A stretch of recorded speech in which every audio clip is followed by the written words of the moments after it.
Pessoal, bom dia, bem-vindos aí ao meu primeiro vídeo nesse canal, né? Quero primeiramente um abraço a todas as minhas turmas do Colégio Marista que me deram um grande incentivo, né? Se inscrevendo logo no canal, mesmo sem conteúdo, né? Apenas com vídeo de abertura. Quero agradecê-los, quero dizer que meu carinho é enorme para vocês, todos os meus alunos já conhecem, né? E agradecer todo o apoio que eu tive nesses primeiros dias do canal, né? E vamos iniciar esse primeiro vídeo com conteúdo para as provas parciais do sexto ano. Esse é a primeira parte do vídeo sobre tempo e clima. Vai ser feito uma breve explicação sobre as primeiras partes desse tema, na qual estarão na primeira prova, que será nesta semana, na quinta e na sexta-feira, dependendo da qual turma você estiver aí. Bom, espero que seja compreensível para todos, né?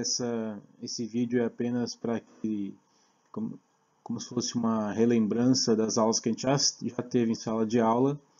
Esse vídeo também é dedicado a qualquer leitor, a qualquer pessoa aluno ou adulto que necessite relembrar e compreender um pouquinho mais sobre esse conteúdo, né, sobre as diferenças do tempo e clima e também sobre os seus elementos, né, os elementos e fatores que os compõem.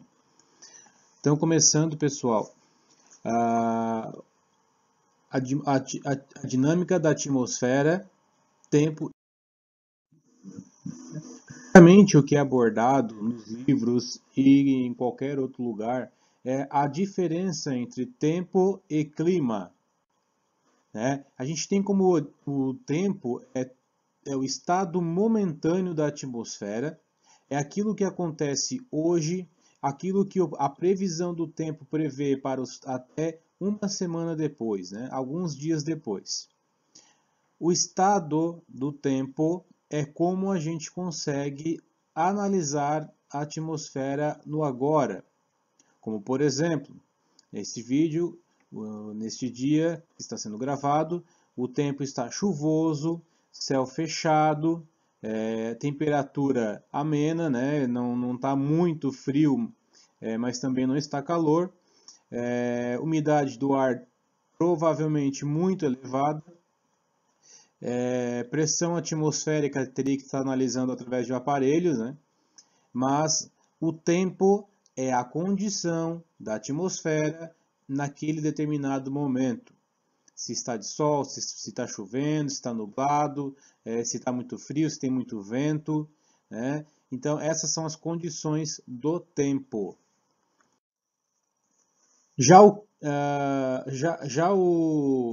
Os elementos que compõem, né, o estado momentâneo do tempo, né, como está aqui, gente, ó, para caracterizar um estado momentâneo do tempo, considera-se todos esses elementos aqui, ó.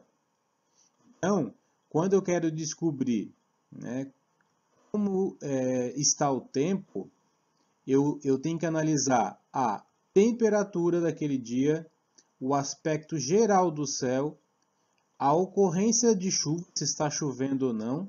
Aqui o aspecto geral do céu é se está nublado, se está com muitas nuvens, o céu aberto, enfim, é como está o céu naquele momento. A umidade, se o ar está muito úmido ou muito seco, a pressão atmosférica se está alta ou baixa e a condição do vento, né? Se a velocidade do vento e a direção dele. Então, analisando esses fatores aqui, pessoal, a gente tem uma caracterização do tempo. Relembrando, tempo é o estado instantâneo da atmosfera em determinado lugar. Tempo é o estado momentâneo da atmosfera em um determinado lugar. A previsão do tempo, tá? Porque às vezes a gente vê aí nos jornais, né? Quem acompanha a TV, ou até hoje em dia nos celulares, todos os celulares têm, né? A previsão do tempo ali para vocês estarem analisando, né? A previsão do tempo ela é feita com base em análises feitas em em instrumentos meteorológicos, é feito com análise em satélites, mas isso a gente vai ver mais para frente. Mas a previsão do tempo quem faz é a meteorologia, é a ciência que estuda as condições do tempo. Descobrir se estamos falando do tempo ou do clima. Às vezes a gente vai se deparar lá numa provinha, ou numa frase num jornal, ou na previsão do tempo, é, ou numa prova que a gente vai fazer na escola, ou em outros lugares, concursos, enfim. Aparecem algumas frases na qual pode estar nos confundindo se aquela frase está falando de tempo ou de clima, certo? Então, eu coloquei aqui algumas frases na qual a gente vai ler e entender se está falando de tempo e clima e o porquê. Então, primeira frase. Imagine uma manhã ensolarada. Os meus sexto anos já viram essa frase nas aulas, hein? É para relembrar. Eu peço que vão lendo comigo aqui durante o processo do vídeo e vamos já respondendo ao mesmo tempo juntos, né? Imagine uma manhã ensolarada, quente e sem nenhuma nuvem no céu. Mas, alguns instantes depois, um vento sopra e traz chuva, fazendo cair a temperatura. Aqui, a gente deve ficar atento a algumas condições da atmosfera, na qual vão me ajudar a decifrar se estou falando de tempo ou de clima. Por exemplo, imagine uma manhã. Então, a frase já me dá um tempo determinado, uma manhã. E já me dá outra condição de tempo, ensolarada. Está me dizendo que aquela manhã está ensolarada. Também está me dizendo que aquela manhã estava quente. E também está me dizendo que o céu estava sem nenhuma nuvem. Então, estou vendo aqui, a gente tem 3 elementos do tempo. Só que ele diz aqui também ó, que alguns instantes depois, deixa eu pegar uma outra corzinha aqui para destacar melhor. Alguns instantes depois, então ele está mostrando uma mudança na atmosfera. Está mostrando uma mudança na atmosfera aqui, ó, naquele determinado momento, ou algum tempo depois. Um vento sopra e traz chuva. Então aqui está um outro elemento, traz chuva e também tem aqui o vento. Fazendo cair a temperatura. Então, estão vendo como essa frase colocou aqui várias mudanças naquele determinado momento? Tá? Então, essa frase é inteiramente relacionada ao tempo. Aqui, o do norte do Brasil é o equatorial úmido. Então vamos lá. Essa frase já está me colocando aqui uma grande área. Norte do Brasil, região norte do Brasil. A região norte do Brasil, quem lembra aí, né, possui 7 estados. É uma região bem grande. E aqui ele está dizendo que o do norte do Brasil é o equatorial úmido.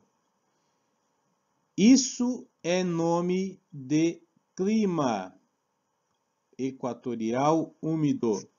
São os climas, são as terras que ocupam áreas próximas ao Equador, por isso equatorial, úmido, né, que é uma área que ocorre muitas chuvas, provavelmente próximos de corpos de água, como os oceanos ou mares. Como é o caso do Brasil, a região norte ela está próximo à linha do Equador, ela é cortada em partes pela linha do Equador, então estamos nos referindo nessa frase ao clima. E vocês lembram que só se sabe qual é o tipo climático de um local após anos de estudo das condições de tempo desse local. Próxima frase. Estão respondendo aí junto, pessoal. É bom que vocês, ao mesmo tempo que eu falo, vocês já vão respondendo aí de cabeça, né, ou falando consigo mesmo. Então vamos para a próxima frase aqui. Nessa próxima frase a gente tem a seguinte situação. Para o próximo final de semana, teremos dias com céu aberto e aumento da temperatura, podendo chegar aos... Desculpa, teve um errinho de português aqui. aos 38 graus. Então vamos lá. Para o próximo final de semana. Próximo final de semana é algo que está logo aí. Então é uma condição de um determinado momento, né? Como eu falei antes, a previsão do tempo ela pode ser feita até dias ou até para outra semana. Teremos dias com céu aberto. Então aqui eu tenho uma outra condição do tempo. E aumento da temperatura. De novo, igual a frase aqui do lado aqui, pessoal. Ó. Aumento da temperatura, podendo chegar aos 38 graus. Então eu tenho aqui uma informação de um determinado momento das nossas vidas, que vai ser o final de semana, dizendo que vai ter céu aberto e aumento da temperatura.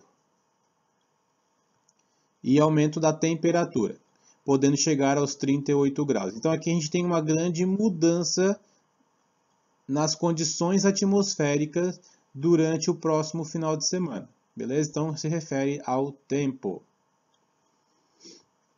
Então vamos colocar aqui ó, um T de tempo. Essa aqui vai ser um C de clima. Essa aqui vai ser um T de tempo. E essa última, então, o inverno da região sul do Brasil. Né? Voltamos aqui, ó, região sul do Brasil. Uma outra área grande, estamos referindo aqui, a região sul do Brasil. O inverno da região sul do Brasil é o mais rigoroso de todo o país, pois todos os anos as temperaturas chegam próximas ou até mesmo abaixo de zero. Então aqui a gente tem, primeira situação, uma enorme área, que é a região sul do Brasil, dizendo que o inverno dessa área é o mais rigoroso de todo o país. Então aqui, gente, eu estou me referindo a uma situação que acontece todos os anos. O inverno é o mais rigoroso de todo o país, pois todos os anos as temperaturas chegam próximas ou até mesmo abaixo de zero. Então aqui, pessoal, apesar de eu estar utilizando de novo a palavra temperatura, né, e eu usar a palavra inverno, né, parece estar falando de tempo, né? Mas se vocês perceberem, a palavra inverno ela se refere a 3 meses, né? São as estações do ano e cada estação do ano tem 3 meses. Então, eu estou utilizando a palavra inverno, eu estou utilizando a região sul, que é uma enorme área, e dizendo que esse inverno é rigoroso, é o mais rigoroso de todo o país. Todos os anos. Então, aqui eu estou me referindo ao clima. Vou botar aqui o C de clima. Muito bem. Acompanhem aí, fechem o que vocês escreveram. Né, e computem aí os acertos de vocês. Vamos para o próximo slide.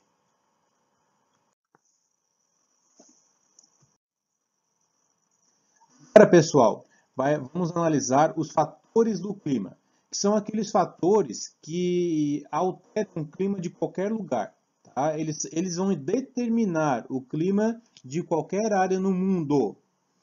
Primeiramente, a gente tem a latitude, né? Não é que é primeiramente, isso aqui não é uma ordem, não é um padrão, não é uma ordem a se seguir, tá? Mas temos a latitude, a altitude, a cobertura da superfície, a continentalidade, maritimidade e correntes marítimas. Nós vamos analisar agora uma por uma, né? Brevemente, né? Porque seria interessante colocar mais informações, mas como é um conteúdo para uma prova, eu vou passar mais rapidamente. Latitude primeiro, pessoal. Todo mundo sabe que a Terra é uma esfera, né? E a linha do Equador, ela divide a Terra em 2 hemisférios, o norte e o sul. E a linha do Equador, ela é o marco zero do nosso planeta. Ou seja, ela é 0 grau. Não de temperatura, é graus em latitude. Então a gente tem a linha do Equador a 0 graus E quanto eu mais me afasto do Equador para o norte, a minha latitude vai aumentando. Ó. Pode ver, começou em 0 grau, depois foi para 23 graus. Certo? Depois aqui eu tenho 66 graus, até chegar ao máximo dele, que é 90 graus, tá? Então, a latitude ela influencia no clima por quê, pessoal? As terras próximas à linha do Equador são as terras que mais recebem luz do Sol. Então, são as áreas mais quentes. Isso próximo ao Equador, que é 0 grau de latitude. Se eu me afastar da linha do Equador, tanto para o norte quanto para o sul, eu estou indo para latitudes mais altas, né? Estou indo para terras mais distantes da linha do Equador, e nessas terras mais distantes da linha do Equador, eu vou sofrer porque a temperatura vai começar a cair a cada metro, a cada quilômetro que eu me afasto do Equador.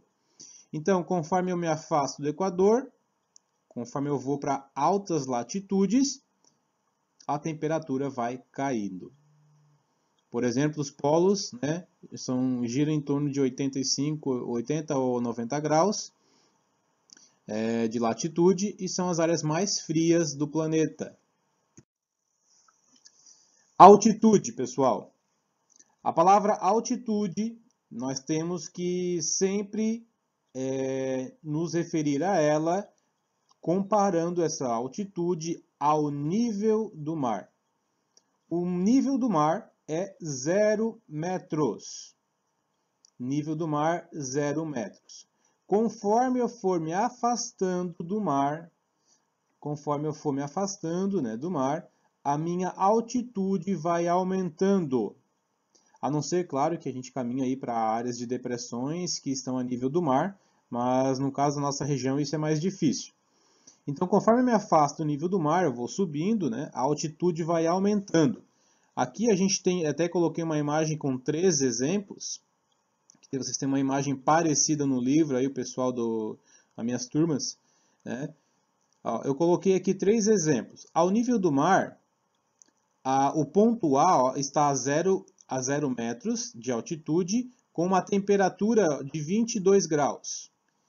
Conforme eu me afasto do mar e vou subindo um pouco, aqui no ponto B, numa cidadezinha lá, eu estou a 600 metros de altitude e a temperatura caiu para 19 graus. Então, a altitude ela influencia na temperatura e a gente vai ver também que ela influencia na pressão atmosférica. Passando para o ponto C, o ponto C eu estou a 1.200 metros de altitude, tá? Seria mais ou menos o que a gente tivesse ali na nossa serra, né, gente? A nossa serra ali no Mirante, ali em torno de 1.200, 1.300 metros de altitude, né? Vocês sabem que quando a gente está lá em cima é bem mais frio do que aqui embaixo, né? Então, olha essa diferença. Ponto A nível do mar, 22 graus. Subimos para 600 metros de altitude. No ponto B, caiu para 19 graus a temperatura. Subimos para 1.200. A temperatura caiu para 16 graus. Então, olhem a diferença, né, disso tudo. Segundo os estudos, pessoal, a cada 200 metros que eu me afasto do nível do mar, a cada 200 metros de altitude, a temperatura cai 1 grau. Cobertura da superfície. Quando falamos na cobertura da superfície e como ela influencia o clima, gente, estamos nos referindo principalmente ao tipo de relevo e ao tipo de vegetação que temos nessa área. O relevo, ele pode interferir no clima. Por exemplo, em regiões mais altas, né, na qual teremos relevo mais alto, costumam ser mais frias. Lembra que eu falei da altitude da nossa serra, né? A nossa serra ela é um relevo mais elevado, então é uma cobertura da superfície na qual altera o clima.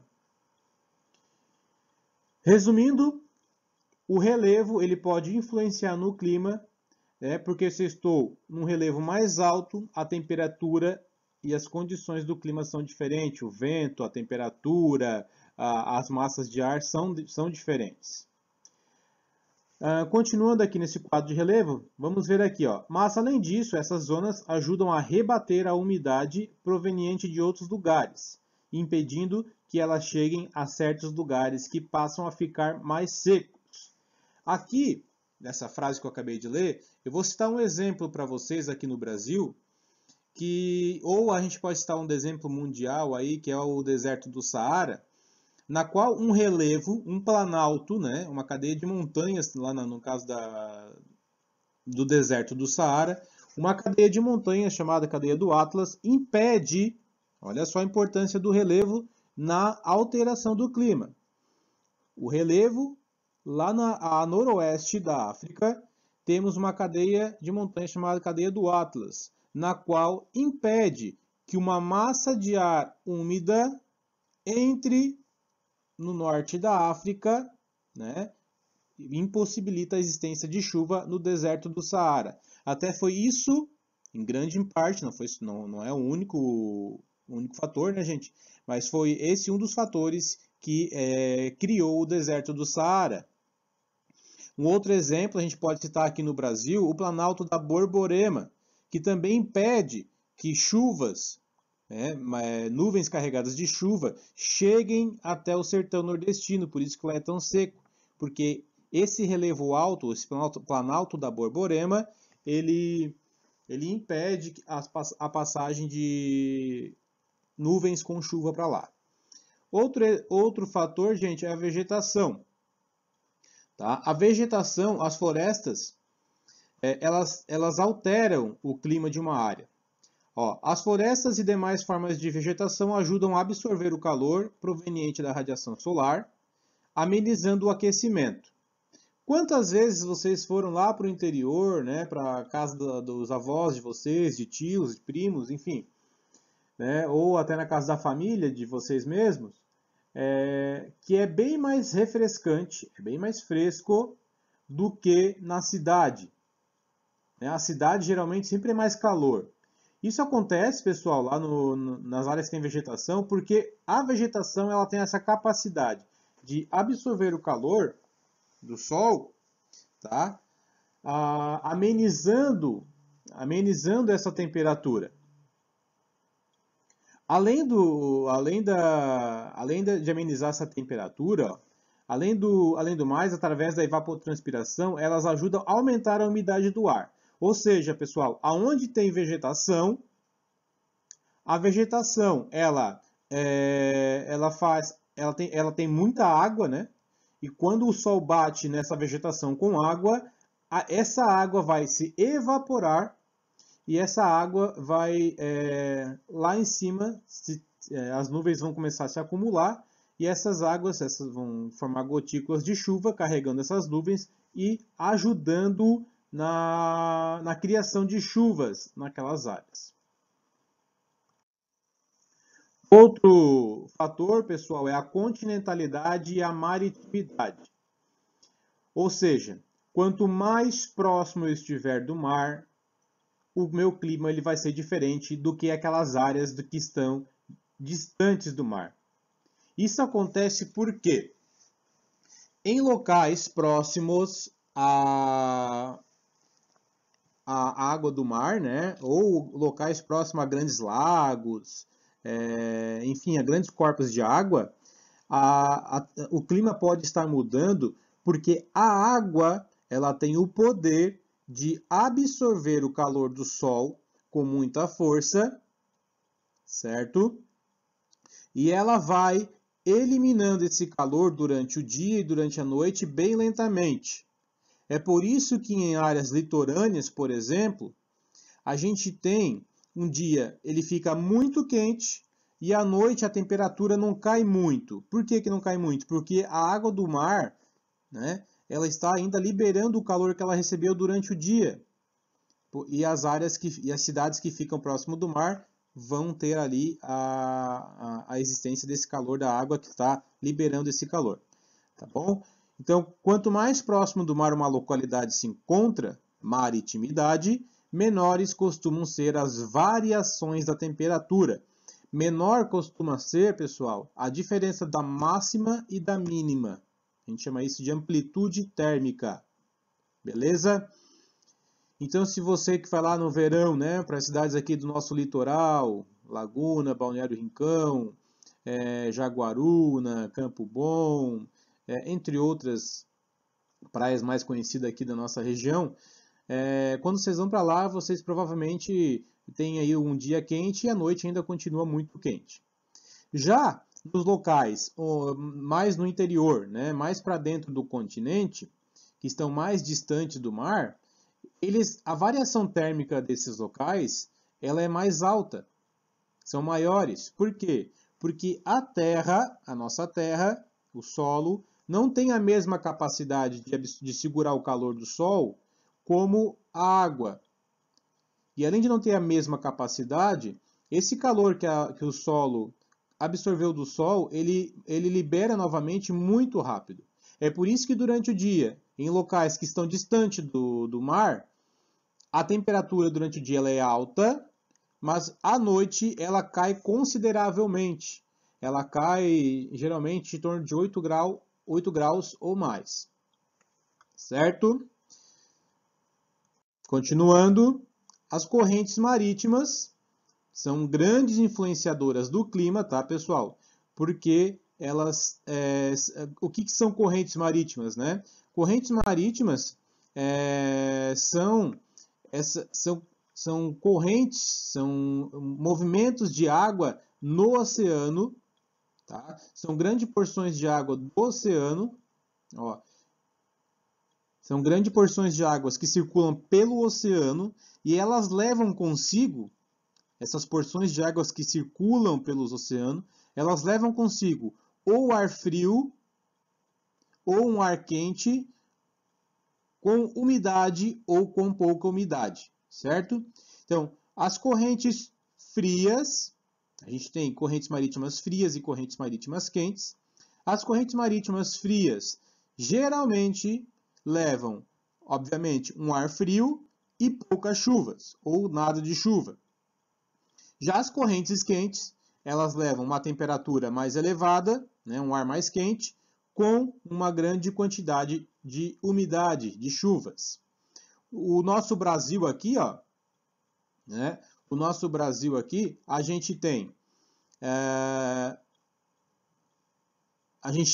uma, duas, três correntes quentes atuando nele e uma fria, que vem aqui de baixo, que vem da Antártida, que é a corrente das Falklands, que é essa corrente é responsável por nos dar aqui na região sul um dos invernos mais rigorosos, como a gente já falou no slide anterior, certo?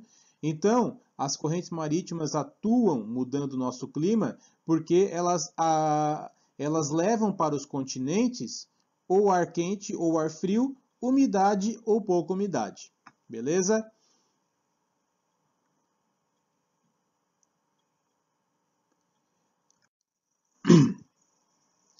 Bom, gente, os fatores climáticos que a gente estudou até agora, ali a latitude, a altitude, né, a continentalidade, enfim, todos os fatores que a gente estudou até agora, eles são responsáveis por alterar, são responsáveis por modificarem os elementos do clima.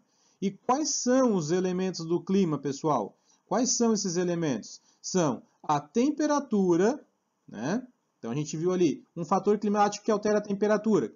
Quem lembra? Hein? Vamos lá. Um fator climático que altera a temperatura é a altitude, por exemplo, porque quanto mais alto subir, a temperatura vai caindo. A chuva é um outro elemento climático, tá?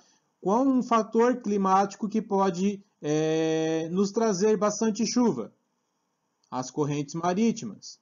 As correntes marítimas quentes geralmente traz bastante chuva. A pressão atmosférica, ó.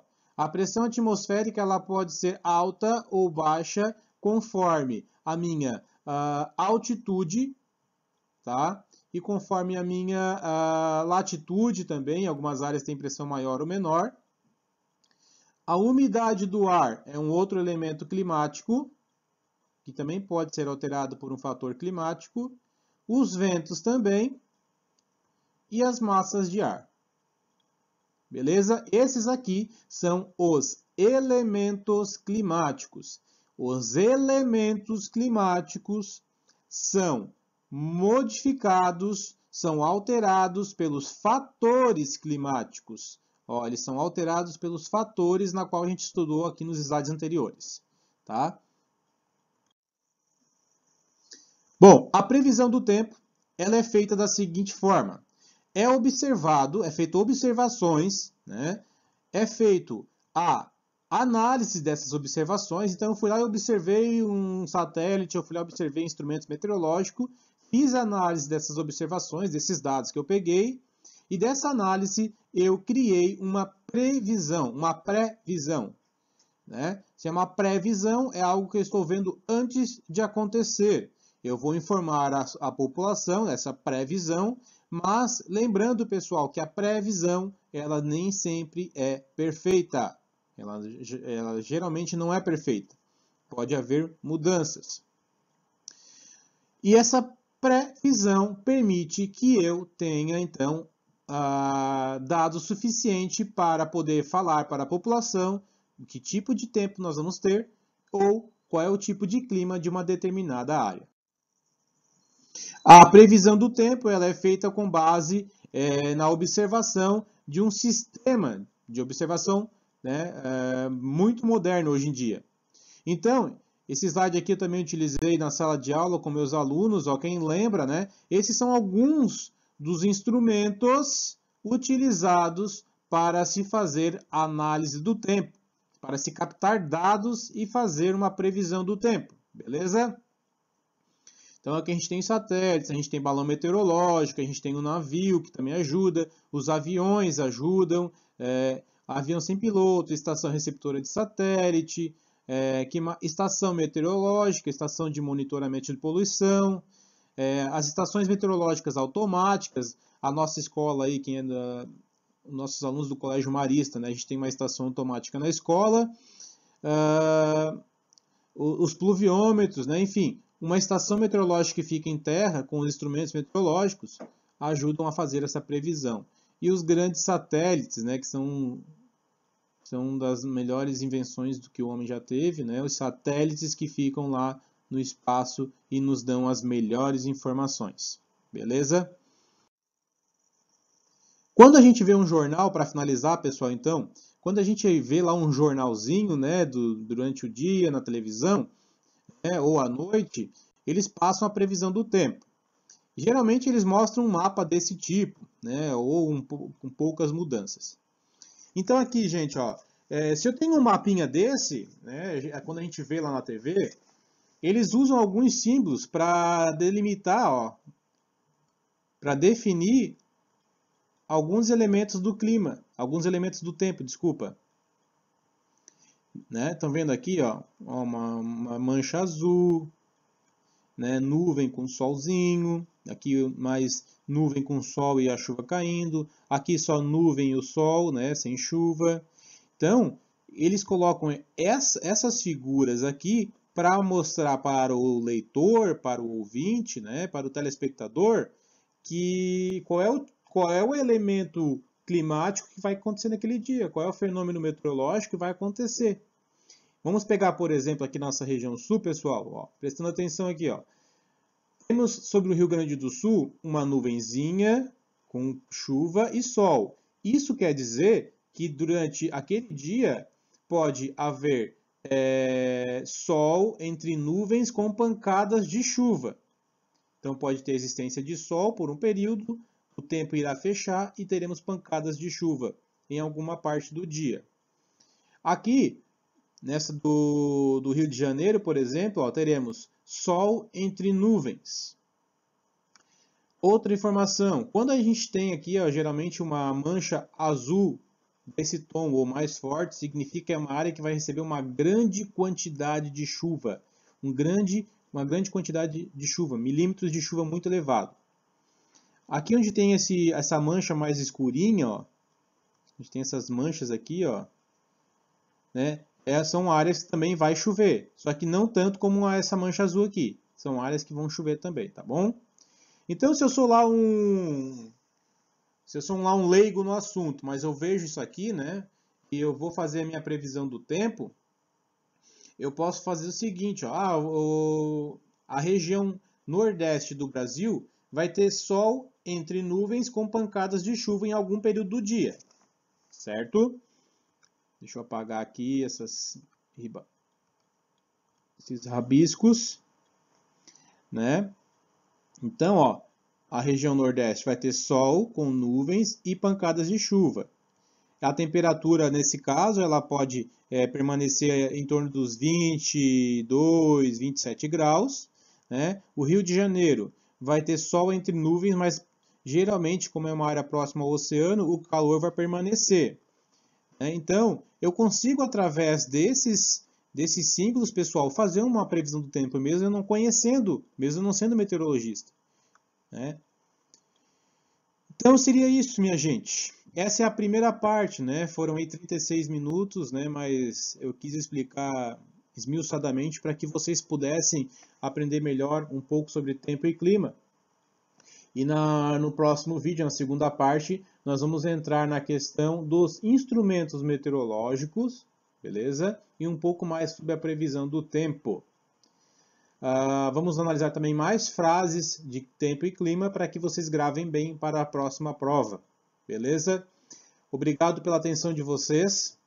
Se inscrevam no canal. Quem puder se inscrever no canal, dá um like, né? Mandar um abraço novamente aí para os meus queridos alunos do 6º, 7º e 9º ano do Colégio Marista. E espero por vocês na próxima videoaula, pessoal.